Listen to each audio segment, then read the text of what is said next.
poor. The solution is higher taxes.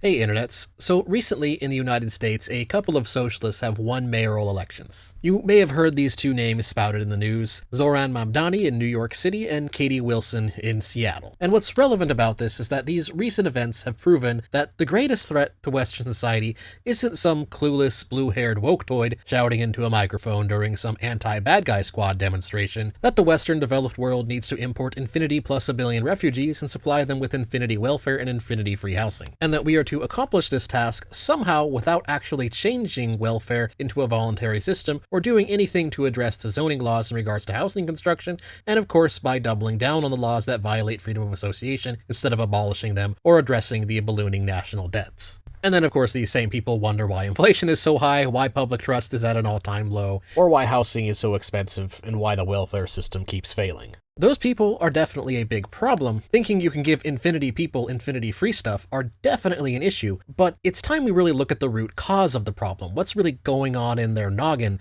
that causes them to believe that this could actually work? But rather, I'm talking about a problem that even some people who are viewed by the public as being far right are guilty of. I'll stop beating around the bush. This issue, of course, is our severe economic illiteracy crisis. It seems that large numbers of fairly well-educated people, especially amongst the youth unfortunately, seem to not understand that many of these socialist policies have been tried and failed. And not only have they been tried and failed, but they failed for almost comically obvious reasons that could have been easily foreseen by any rational person. And the fact that we're seeing this economic illiteracy on both sides of the political spectrum to some degree really proves it to be a systemic issue where our flawed, arguably by design education system has critically failed in its role to inform the public about the basics of the basics of the basics. Which, on the bright side, kind of means that if you're one of the people who believes in one of these things that I'm going to refute in this video, it's almost kind of not your fault. Because they don't really teach a lot of this in school. If you're just a regular person, and you don't really have a serious interest in economics, chances are pretty good that your general public school teacher didn't tell you about any of these things. And in fact, there's probably a higher chance that they outright lied to you about them. And it's understandable really, because some economic concepts can be admittedly a little boring. So in this video, I'm going to try and remedy that by identifying a lot of the economic concepts that a lot of people are clearly misunderstanding, as proven by these recent elections, and provide some refutations to some of the nonsense and clarifications, while still keeping things as interesting and meme-worthy as possible. But first of all, let's just make sure you're not one of those people in the year 2025 who is still not using a VPN on the internet. Despite the fact that a VPN will save you money in the long run if you're using any kind of streaming services at all, which, you know, pretty much all of us are using.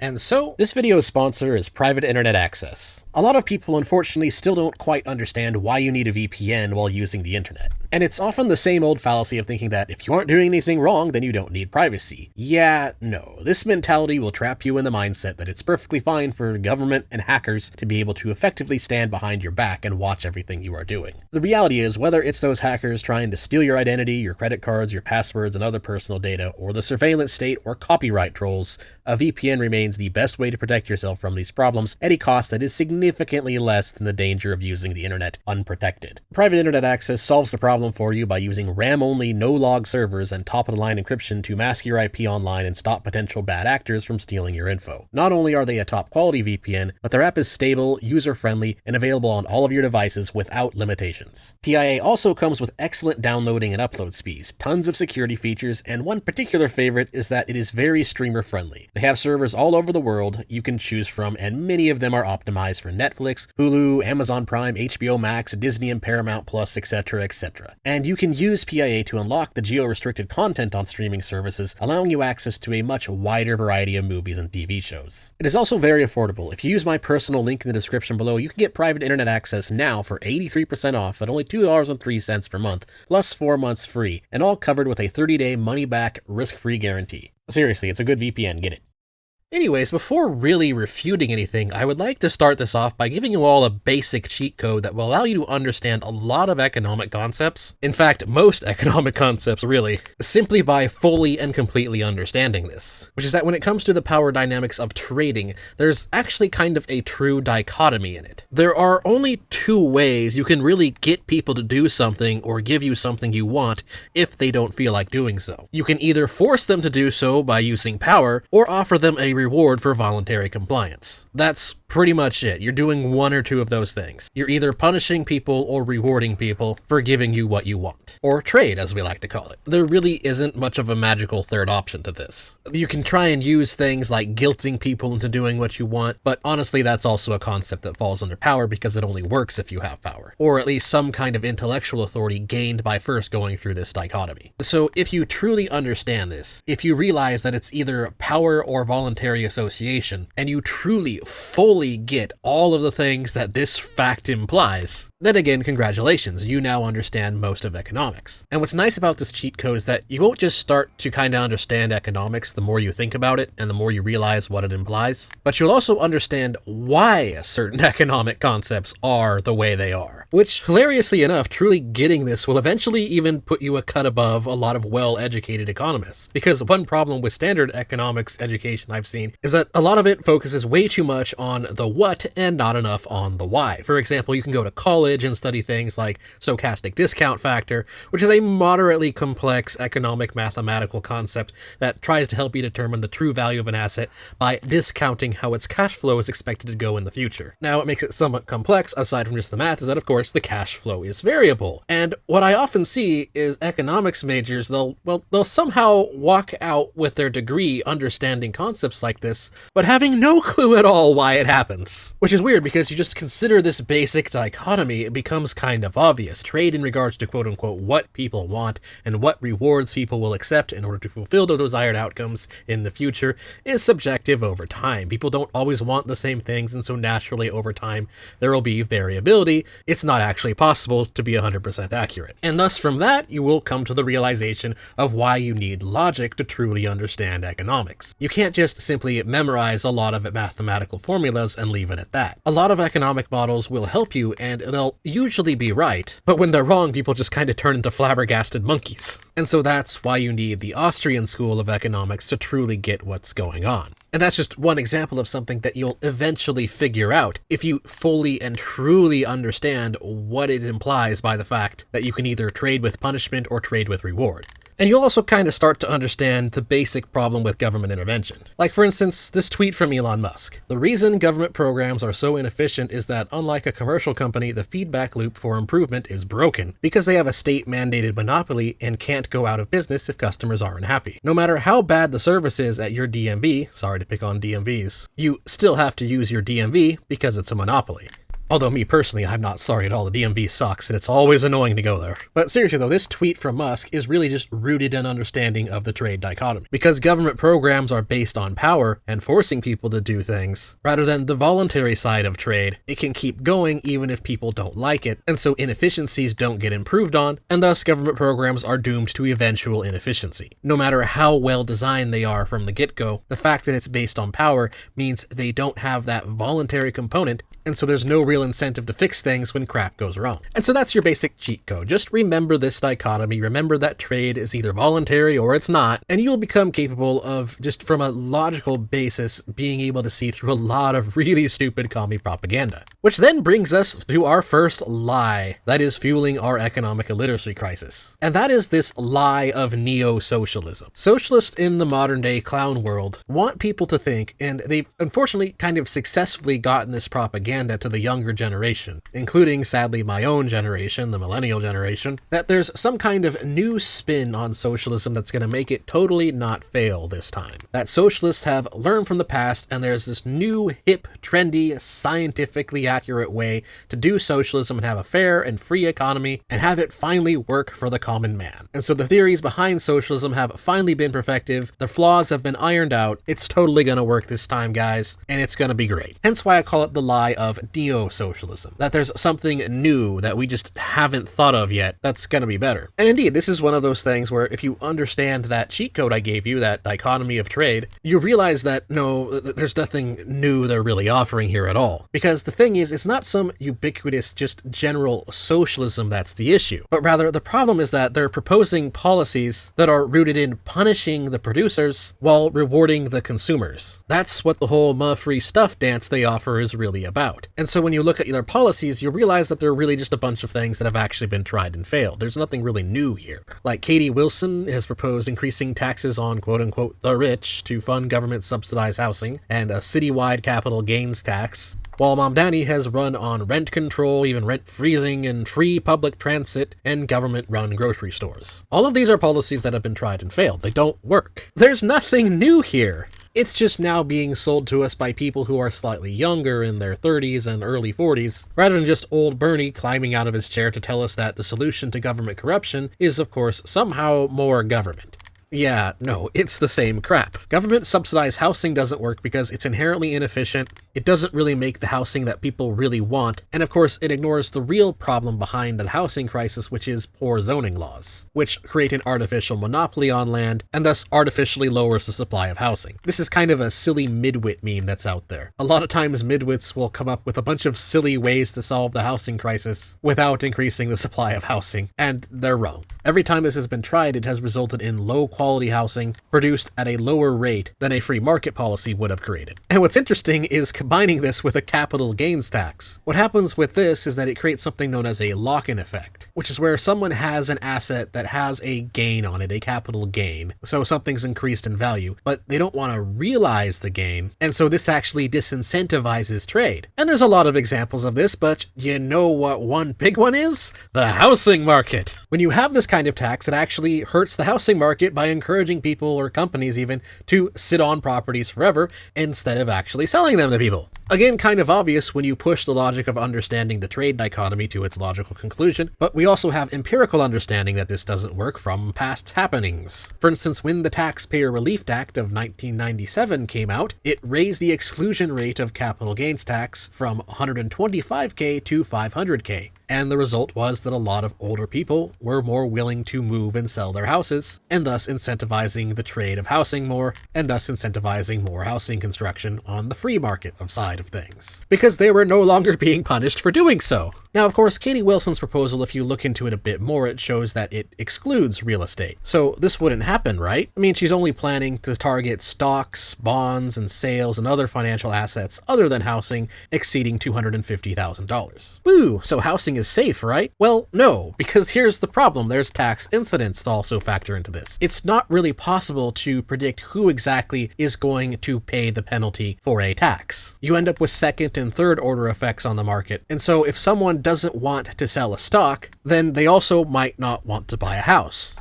That's how trade works. Assets move. And so that's a silly lie I see people saying, oh, she's excluding real estate transactions, therefore it's not going to affect real estate. Really? So people don't trade other assets that she is targeting for real estate? That just never happens? It's completely insane. If someone has an asset that is affected by it, then it will therefore be affected by the lock-in effect, and thus that asset will be less likely to be used to improve the housing market. This idea that the government can somehow isolate sectors of the economy and decide how the taxations affect the entire economy has been pretty roundly debunked. It's pretty obviously insane when you just think about it. I mean, imagine if you wanted to buy a house. You've been wanting to buy a house for a very long time, and so you've been saving to buy a house by, say, investing in the Dow Jones or something for 10 years.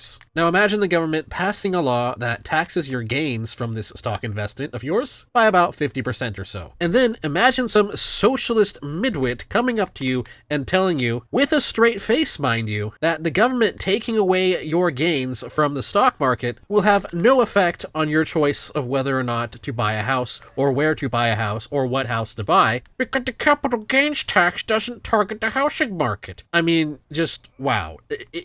Wow. These people are insane. They actually belong in the loony bin. I mean, sure, excluding certain sectors of the economy might make it have less of a negative impact, but having a 15% negative impact instead of a 30% negative impact, I mean, that's still bad. You're still going to make the problem you're trying to fix worse by doing so. And so this just kind of further shows the problem that is fueling our economic illiteracy crisis here. People don't think, they don't use logic, they don't understand why these things work. And so thus they think that they can not harm the housing market by excluding the housing market, as if the housing market somehow exists in a void or alternative reality that somehow has nothing to do with the rest of the market. But what about Mamdani? Did he come up with anything better? Spoiler alert, no, he didn't. Rent control has been tried so many times, and it has failed so many times. rent. It helps a few people, the people who actually get to have their rents frozen, but it always has one of two problems, usually them both. One, it will discourage more economic development in terms of housing in the area, or two, it will discourage improving the building that is affected by the rent control. So hilariously enough, it actually kind of has the same negative effects as government-run housing,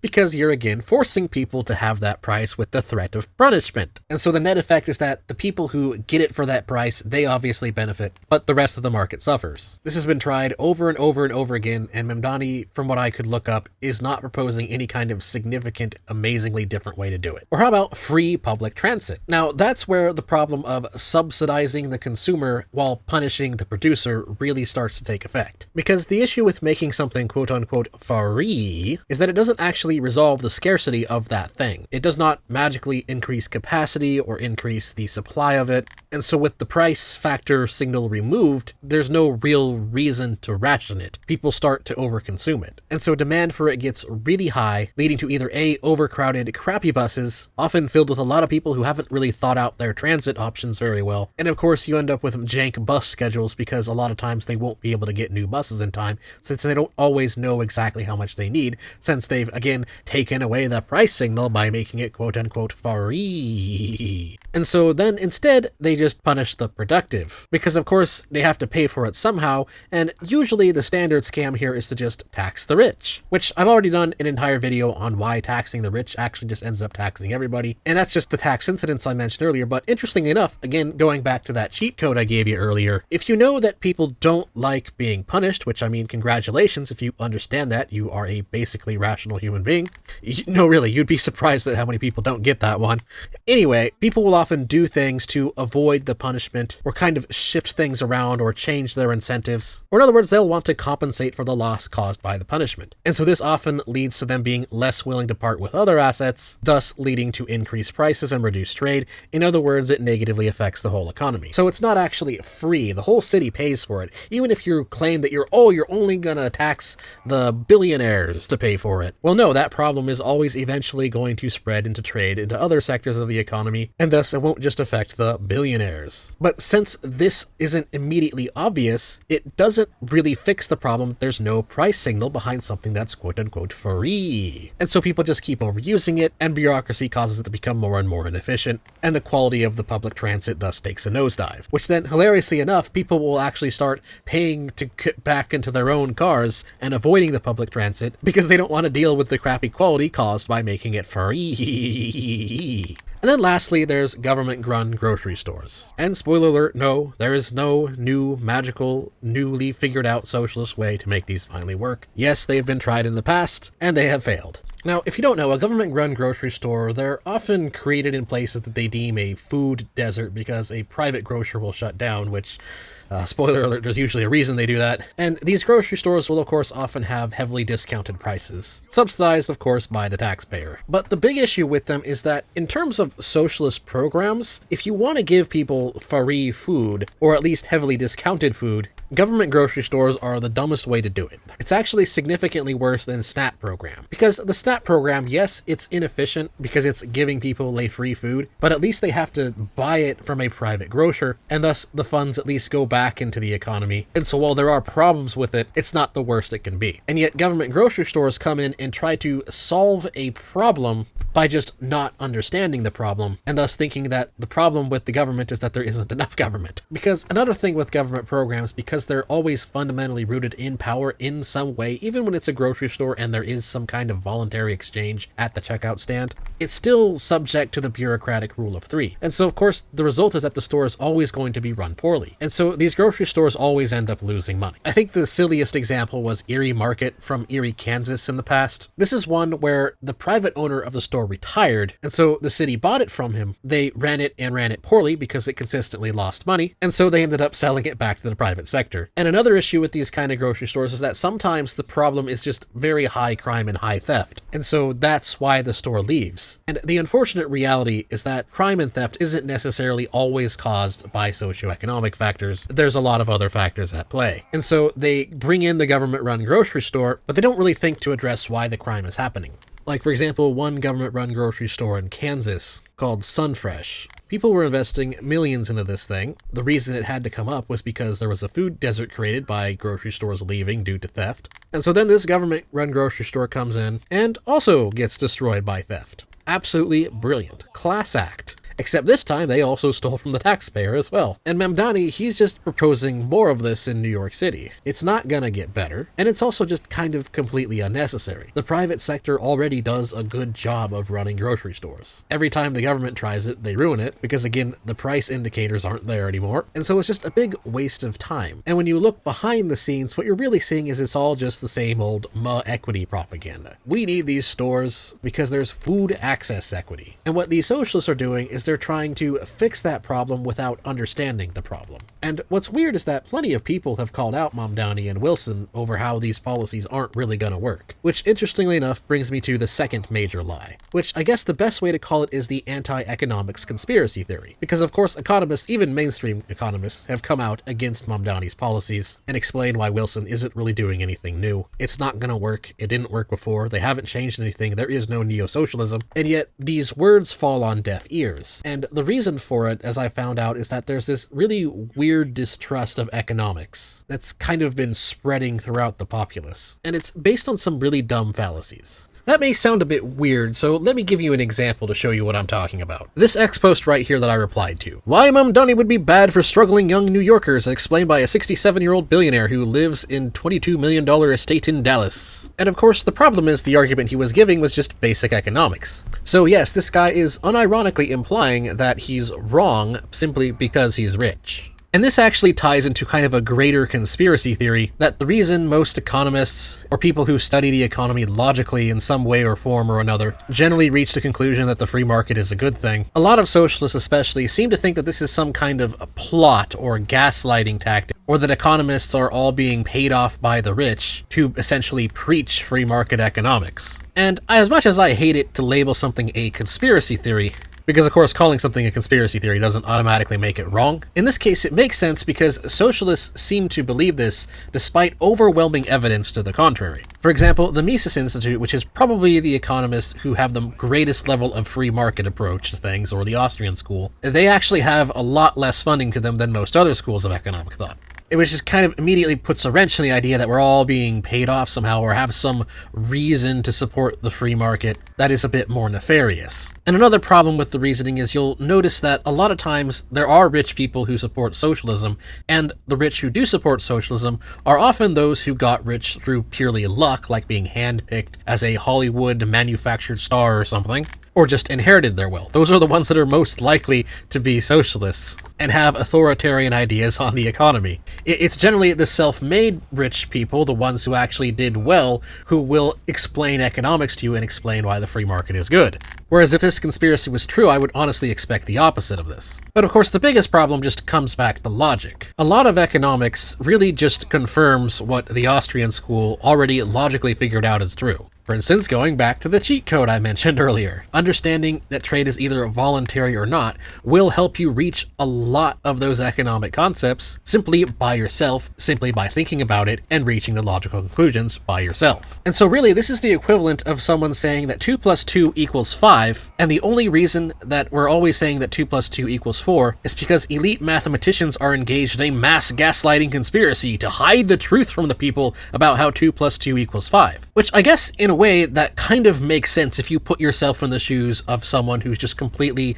mathematically incapable. If you truly believed with all of your heart that 2 + 2 really does equal 5, and you don't really have any other good argument as for why, but you still truly, fully believe it, and you refuse to let go of that belief, then yes, you are kind of forced to say that all mathematicians and all the school textbooks on math, and pretty much everything related to computers, because computers wouldn't work if 2 + 2 = 5, you would have to believe that it's all part of some huge mass conspiracy. But I think the most interesting thing about it is that it's kind of, in a way, projection. You see, socialists generally tend to believe in the labor theory of value, and so thus they believe that the rich are getting rich by exploiting the workers, by extracting their surplus labor value, and stealing it from them. And so based on this belief, they're assuming that all rich people are evil, and that's because all rich people are evil, specifically rich business owners who are stealing the surplus labor value, They are thus asserting that they also must be evil enough to spread this massive lie about the free market being good. And that is actually psychological projection, because they're judging people's motives based on what they believe, rather than what the person they're judging likely believes.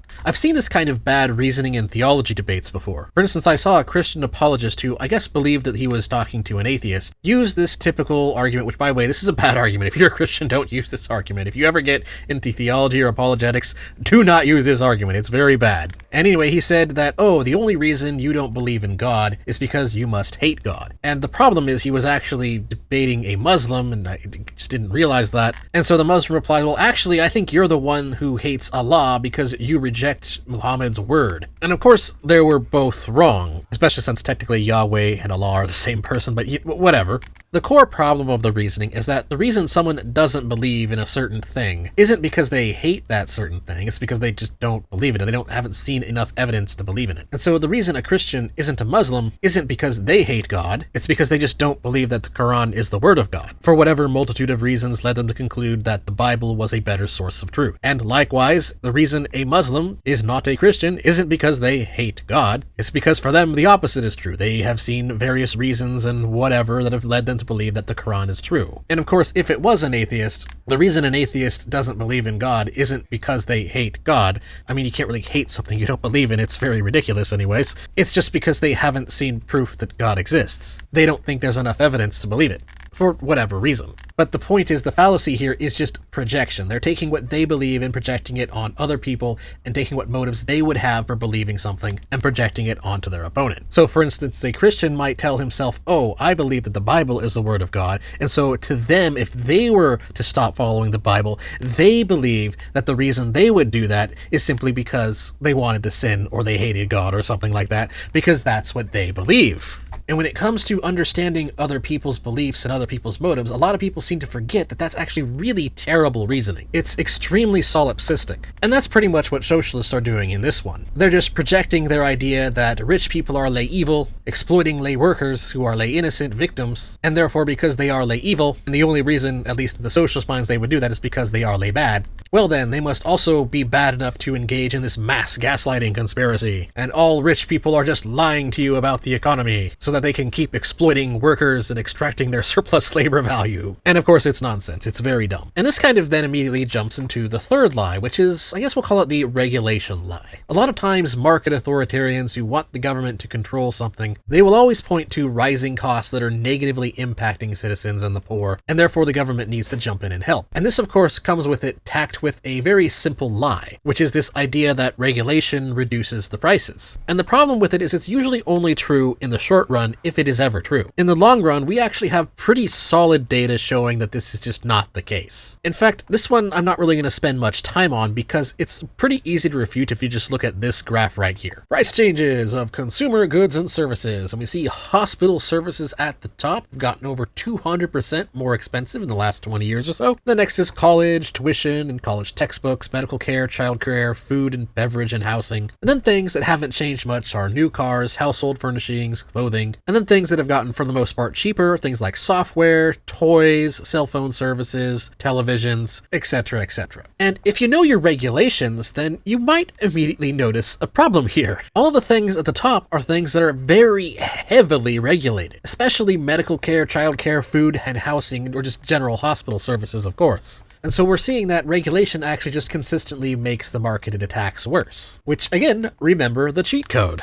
When you know that the only way to get people to do things is by force or by voluntary association, it makes perfect sense. But let's just focus on the one at the top here as just the kind of obvious example, hospital services. This one is just so obviously caused by regulation that even somewhat authoritarian and left-leaning think tanks have acknowledged that unnatural monopolies created by patent regulations are some of the biggest causes behind rising healthcare costs. And of course, there's no evidence whatsoever that making it free and more Medicaid and Medicare or reduces those costs at all. And all of this just adds another layer of problems on top of subsidizing demand. The government will often subsidize demand by trying to make it free, while not getting rid of the problem that they caused, mind you, by regulations, and instead they just force the taxpayer to pay for the problem that government created, thus making the economy more and more inefficient. But I think when it comes to regulations, the biggest problem, and I think the biggest lie behind why so many people, and this is the one that even hits some people on the right, or general Republicans and conservatives often fall for this one, the last very big lie is the lie that corruption is a feature of the free market. This idea that lobbying, revolving doors, and political donors and all the corruption that often stems from that is in fact all because of capitalism, and we need socialism to fix it. And this one's kind of an annoying lie. It's a very pervasive lie, and I've noticed that it's a big reason